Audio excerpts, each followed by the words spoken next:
Salut la compagnie.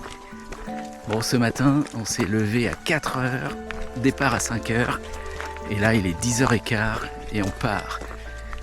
On va au lac de Prat-de-Pas.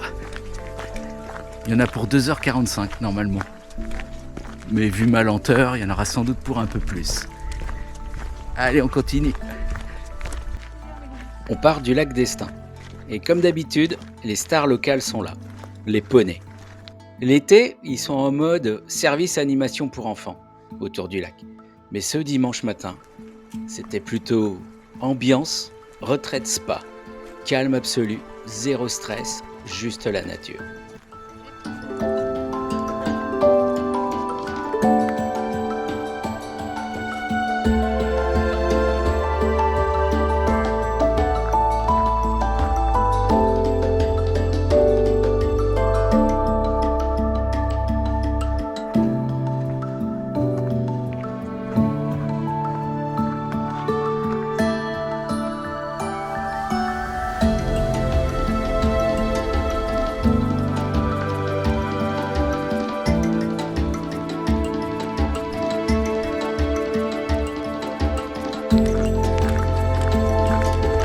Bon bah Nat et Martine toujours devant.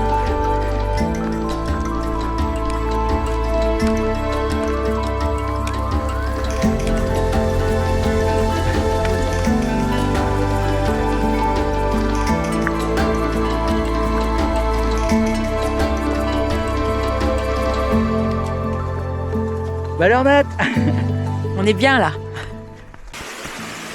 très vite, sur la droite, on aperçoit une petite cascade qui attire l'œil. On s'imagine une chute impressionnante, façon film d'aventure.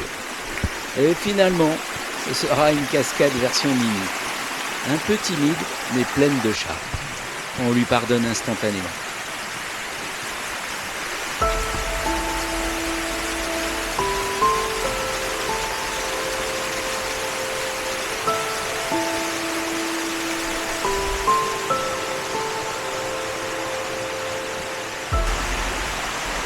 Ah, c'est magnifique. Je crois qu'elle se moque de moi.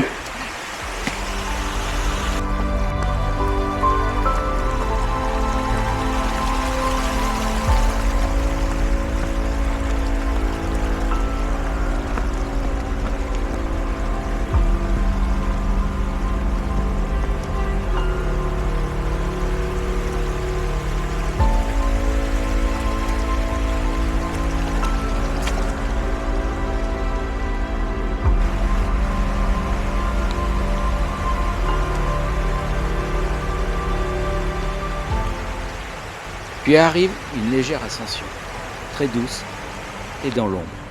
Le genre de montée qui te fait croire que tu es plus en forme que tu ne l'es vraiment.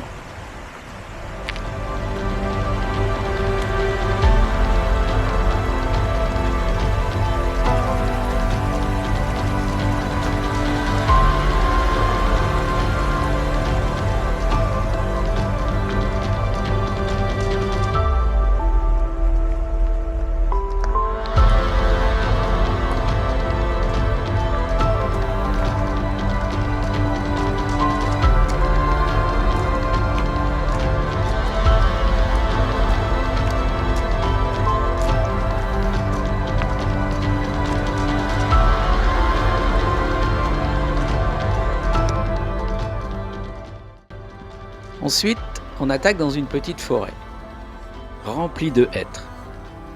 C'est déjà en train de sortir ses couleurs d'automne. Et l'odeur, je vous raconte pas. Cette légère humidité, cette odeur de champignons. Franchement, on a presque envie de l'applaudir. Et c'est tellement photogénique.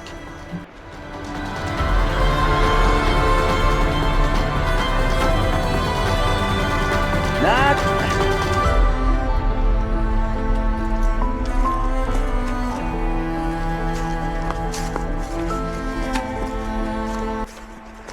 Là, on arrive sur les petits passages que j'adore. Un peu de technique, mais attention, ça peut glisser.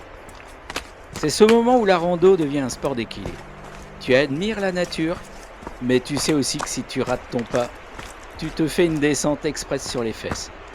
Après ça, le chemin se calme, presque plat, hyper agréable. avec en fond sonore le torrent qui s'agite tout en bas. Une sorte de mini-gorge, une vraie ambiance zen de montagne.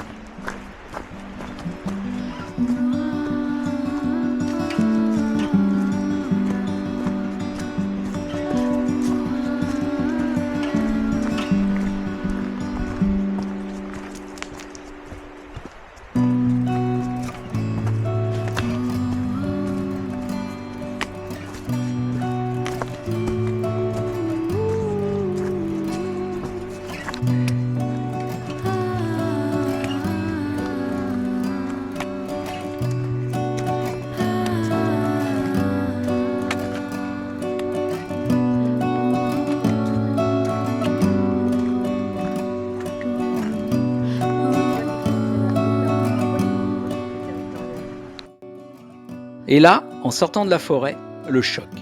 Les Pyrénées dans toute leur splendeur. Des cols chics partout, une lumière géniale. Un décor ouvert qui donne envie de poser sa tente juste pour admirer.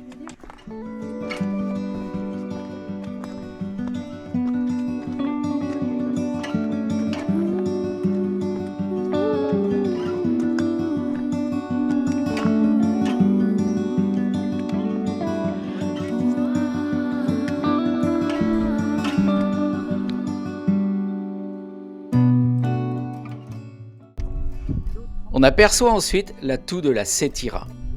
Ce petit abri, absolument génial, sous un énorme rocher.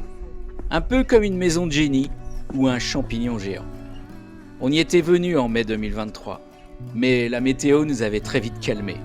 Pluie, froid, début de neige. Bref, on avait fini au chaud dans la toue et on avait fait demi-tour. Cette fois-ci, condition nickel. Donc, on va pouvoir aller jusqu'au lac.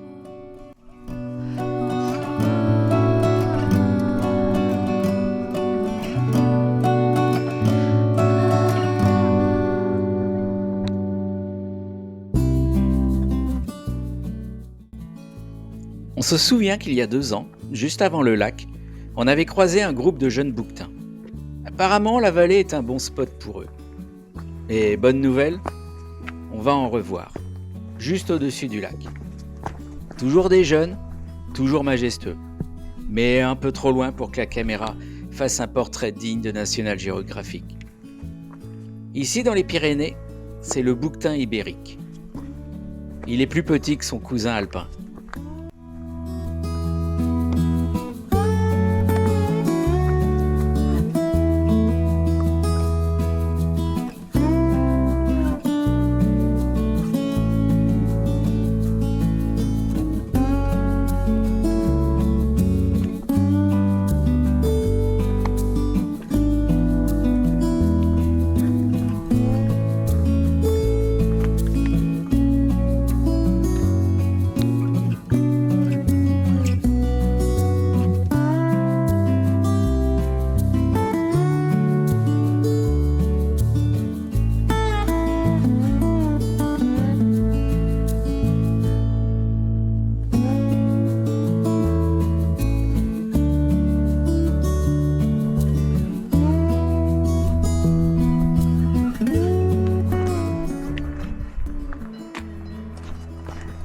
Bon bah il reste plus grand chose du lac, hein.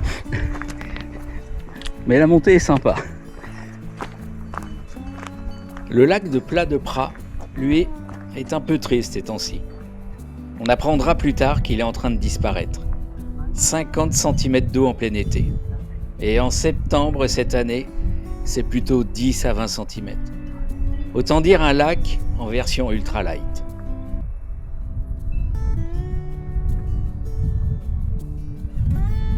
Et là, vous avez les 2 coupables qui me font souffrir, qui m'obligent à sortir. Il aime ça.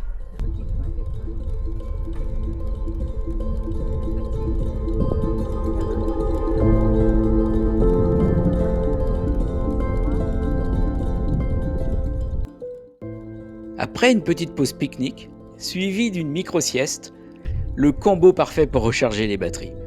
On repart tranquillement. Et là, bonus inattendu, on tombe sur une marmotte, profondément endormie sur son rocher, en mode sieste olympique. Elle nous a presque donné envie de l'imiter.